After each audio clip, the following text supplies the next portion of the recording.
Hello mga Lods, welcome back to my channel. So nandito na naman tayo para silipin naman natin ang estimated salary ng isang Kalingap team member na si Kalingap Ido. So suportahan din natin ang kanyang channel mga Lods dahil siya ay isa ding charity vlogger. Pero siyempre huwag niyo rin kalimutan na isama sa pag-support ang aking channel. So mga Lods, kung bago pa kayo sa aking channel, pakiclick naman ang subscribe button and then siyempre pakipost na rin ng notification bell para lagi kayong updated sa ating video. So ano pa ba ang hinihintay natin mga Lods? Let's go!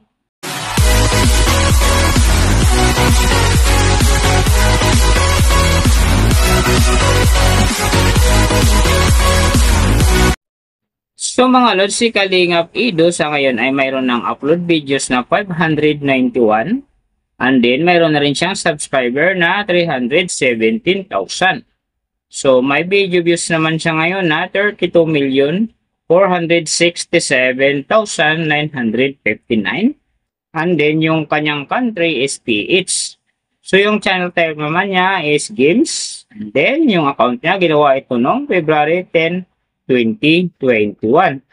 So doon naman sa kanyang total grade nakakuha siya ng letter B and then sa kanyang social blade rank naman nasa 240,672. So doon naman sa kanyang subscriber rank nasa 2,015 and then sa kanyang video views rank naman nasa 430,394. So doon naman sa kanyang country rank nasa 730 and then sa kanyang games rank naman nasa 1,483. So nakita na natin yung kanyang ranking, silipin naman natin yung kanyang last 30 days na subscriber. So nakakuha siya dito ng 7K. Ang hindi lang maganda dito mga Lods kasi ang kanyang percentage ay bumaba ng 41.7%. Nang ibig sabihin noon, mas bumaba yung pasok ng kanyang subscriber ngayon kung i-compare natin siya sa nakaraan niyang buwan. So alam this mga fans ni Kalingap Ido at HC Love Team, share na natin sa ating mga newsfeed and din sa ating mga friends para gumanda uli ang pasok ng kanyang subscriber. So doon naman sa kanyang views in the last 30 days, nakakuha siya ng 1.811 M views. So hindi rin maganda ang kinalabasan kasi ang kanyang percentage ay bumaba din ng 20.8%. So ibig sabihin, bumaba din ang pasok ng kanyang views sa ngayon kung i-compare natin sa nakaraan niyang buwan. So mahalaga talaga mga Lods sa pag-share ng kanyang video dahil big help yan para gumanda uli ang pasok ng kanyang subscriber and then syempre yung kanyang views. So nakita na natin yung kanyang ranking, last 30 days subscriber and then yung kanyang views. Silipin naman natin yung kanyang daily summary from subscriber, views and then yung kanyang earning. So sa kanyang subscriber mga Lods, may nakita ko dito 3 araw na umangat ng tig 1K. Simula nung July 8, nakakuha siya ng 1K and then nasundan naman ito ng July 13, nakakuha ulit siya ng 1K. Pagdating naman ng July 17, nakakuha na naman siya ng 1K and then kaya ang kanya subscriber ngayon nasa 317,000. So doon naman sa kanyang views mga Lods, yung magaganda rito, July 5, nakakuha siya ng 101,000 and then pagdating naman dito ng July 11, nakakuha siya ng 126,000. So dito yung last na medyo maganda sa kanya, yung July 17, nakakuha siya ng 98,000. So yan lang ang magagandang views na nakuha niya mga Lods.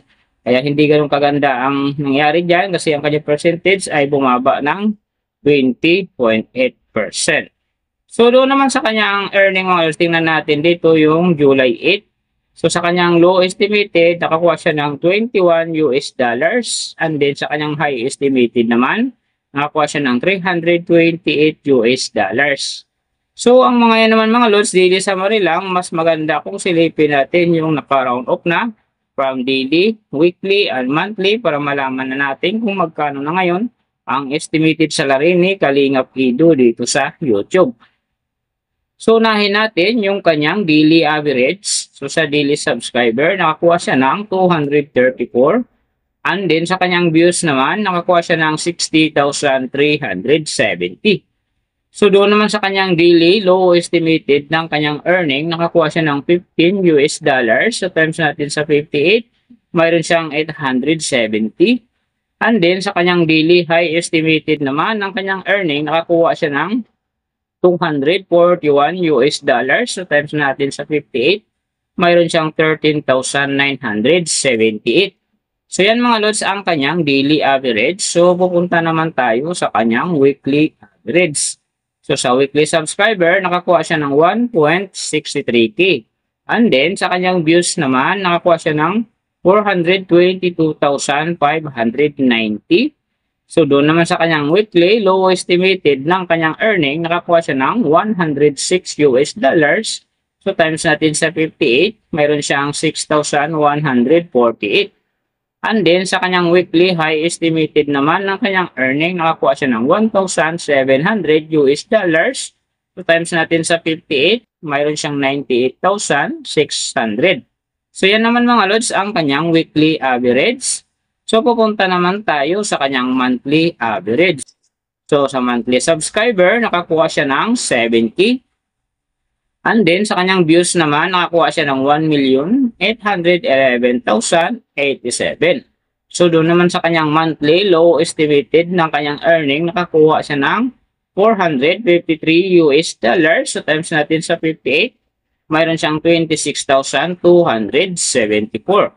And then sa kanyang monthly, high estimated naman ng kanyang earning, nakakuha siya ng 7,200 US dollars. So times natin sa 58, mayroon siyang 417,600.